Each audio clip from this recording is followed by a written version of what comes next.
आइए आज सुनते हैं आषाढ़ अमावस्या की कथा। तो बोलिए प्रेम से भगवान भोलेनाथ की जय। बहुत समय पहले की बात है कि एक गांव में एक ब्राह्मण और ब्राह्मणी रहते थे। वे दोनों भगवान के परम भक्त थे। घर में सब कुछ था, पर उनके यहाँ उनकी कोई संतान न होने के कारण वे अति दुखी रहते थे।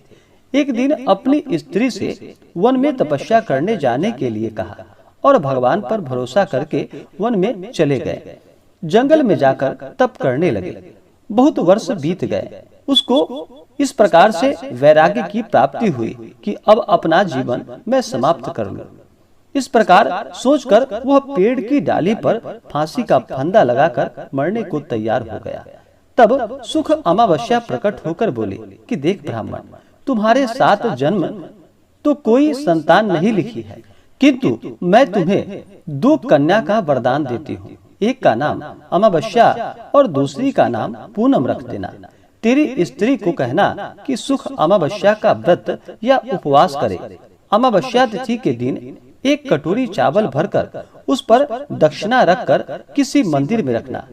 ऐसा 1 साल तक करना। 1 कटोरी चावल सहित दान करते रहना। ब्राह्मण घर आया और अपनी पत्नी को बतलाया और अमावस्या के दिन ब्राह्मणी ने फिर व्रत रखा।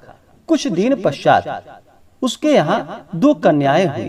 तब उसने एक का नाम अमावस्या व दूसरी का नाम पूनम रखा। धीरे धीरे वह बड़ी होने पर उसका विवाह किया। बड़ी बहन अमावस्या धार्मिक थी, जबकि छोटी बहन भगवान का बिल्कुल भी उनके ऊपर भरोसा नहीं था। बड़ी के घर में तो सदा घर में सुख और समृद्धि और घर के भंडार भरे पूरे थे, पर छोटी बहन पूनम को दुख का पार नहीं था।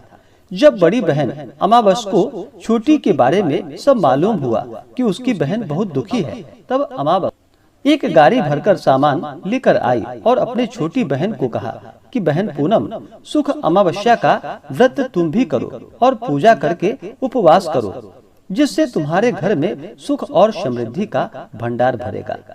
1 साल तक चावल का कटोरा भरकर सदक्षिणा दान करना। और फिर पूनम ने ऐसा ही किया और फिर कुछ दिनों के बाद उसके भी घर में धन धान्य और संतान की वृद्धि होने लगी।